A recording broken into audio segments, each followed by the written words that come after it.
us more about just the leads that you had, how you were able to come about getting this small. We developed several leads through search warrants here in Brown County. Collected evidence, corroborating evidence such as video from stores, cell phone records, included some of the corroborating information that led to the indictments. It was just a matter of putting a bunch of that information together. When was the last time you saw something like this in this area?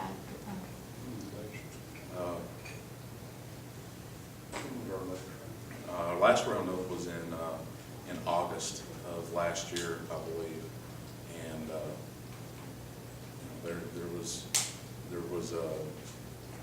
we picked up several local narcotics distributors in Brown County during that. Oh yeah, that's So we were told of over 80 arrests the last time. So This is somewhat smaller, but it's a major mover, a major narcotics dealer. So it's going to have some good impact to it. Was there a certain part of town or maybe a specific county, was Brown County maybe the worst that was affected by this, or can you say? I believe all the counties that Martin was distributing in were equally affected. Brown County just happened to be one. Why is this area, why do you think this area is prevalent in drug trafficking? A lot of traffic, we're similar, I guess, to a hub in Williams when I compare this.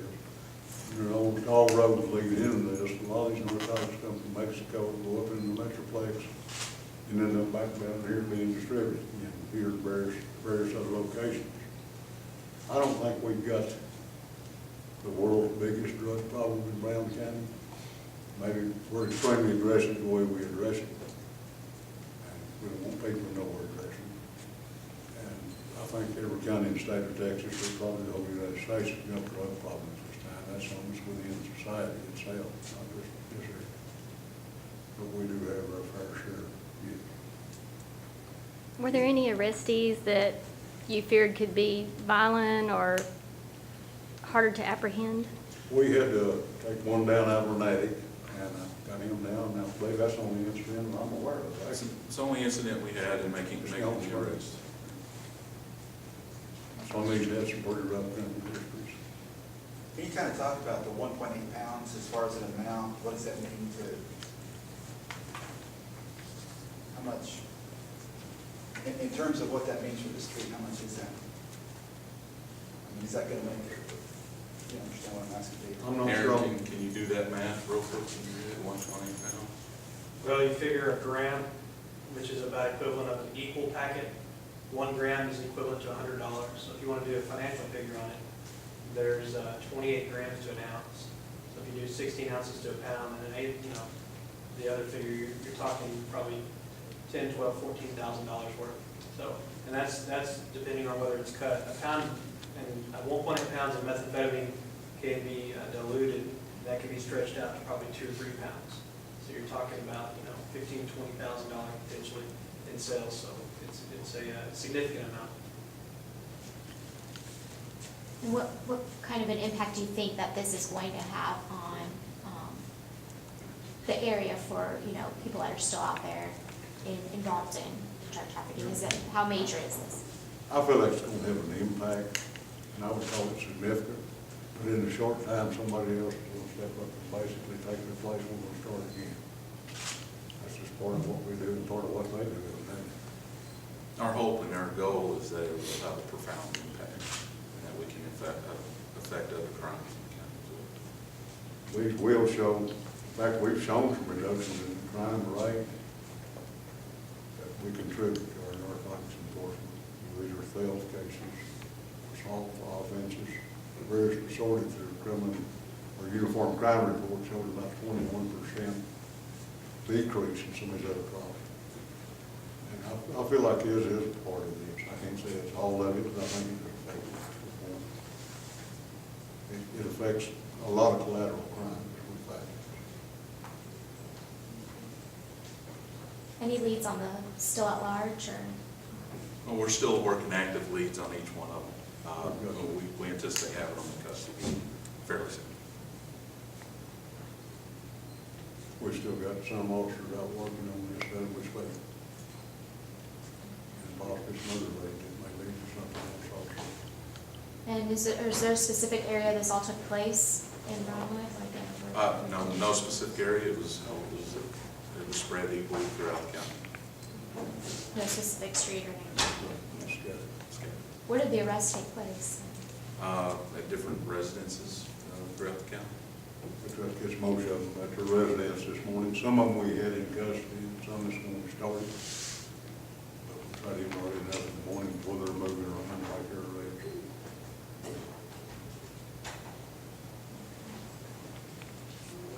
And they were all there when you got there, or in their homes? How did that For work? the most part, for the most part.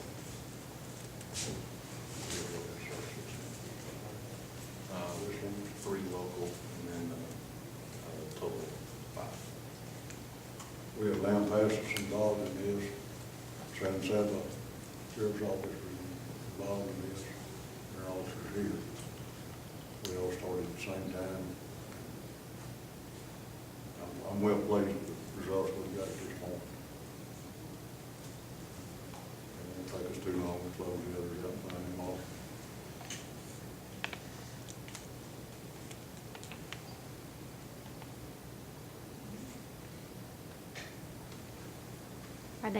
Are any of the still at large suspects, do you think any are harder to find than the others, or?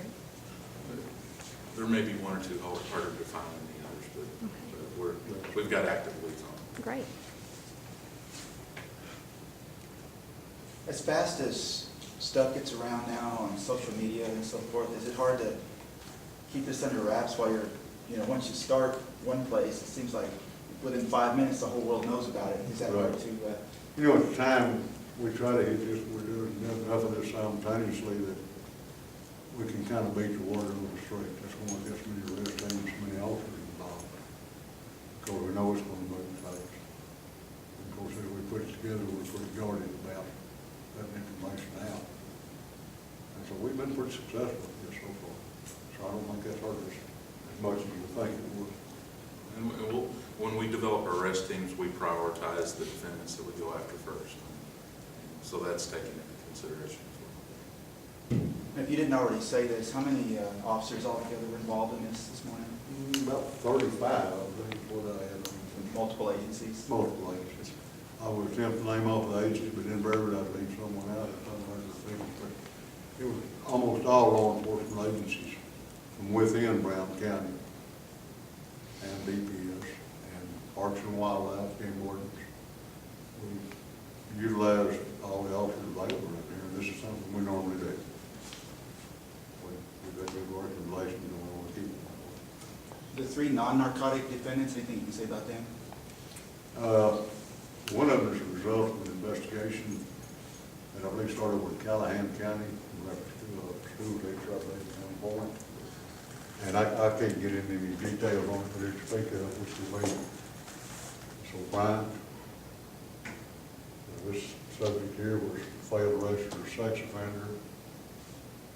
And, that's about all I'm related to on that, so at this point, I don't want to get into case facts, just discuss the case. Were there warrants for those 3 individuals, or were they found, just happened to be at a location when the arrest was These made? individuals, Yes. these were indictments that were handed down at the same time that we got the narcotic indictments. And so, as we were already going to go ahead and do the baker's dozen part of it, we combined it with this one, everybody did it all at one time. So the 3 non-narcotic defendants have no ties to the drug? There's some of them kind of to the edges of this, I believe. There's one that had a possible tie to the original organized crime case. The other 2 do not. Okay. Maybe it's there because that's when it came to grand jury, their indictment came down, and what we were out with.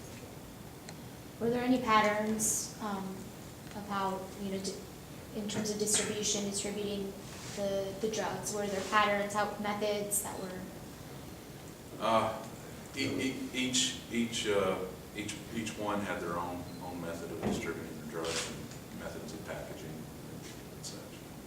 Were most of them repeat offenders? A lot of them are. I thought some looked familiar. There's several that got lengthy criminal history. Normally the people we deal with this have got a past involved. Do you still feel that Brown County has that reputation that drug dealers know that they probably could get caught?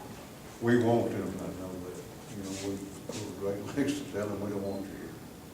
We're gonna do our best to find them, what you think. We're hoping that's still working, and just we're trying to send them a message every day. Sometimes you wonder how about our ability to read and understand, but they keep showing up, or we keep showing up too.